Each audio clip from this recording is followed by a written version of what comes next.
Hey guys, Ian again from Three Rivers House of Prayer, dialing in on love, growing our hearts in love. We've covered encountering the Lord, crying out to the Lord to experience the love of God.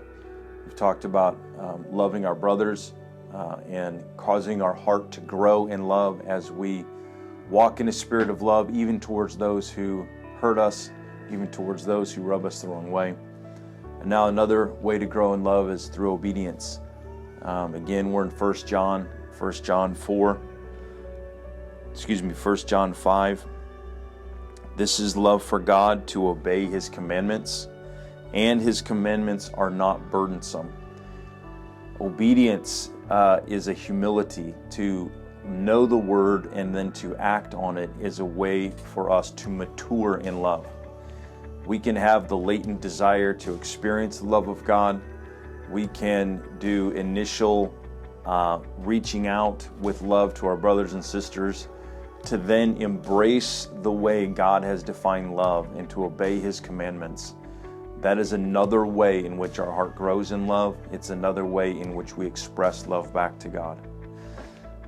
It's probably one of the most controversial right now. In other words, because the West has defined love in ways that are even bizarre at times, love is one of those words that everyone has a definition for. The Lord is very clear that He is the author of love. He is the author and finisher of our faith, and He takes the prerogative that He will define what love looks like. Obedience to the Lord and making obedience to God is an expression of love. Now, John finishes his thought by saying, the commands of the Lord are not burdensome.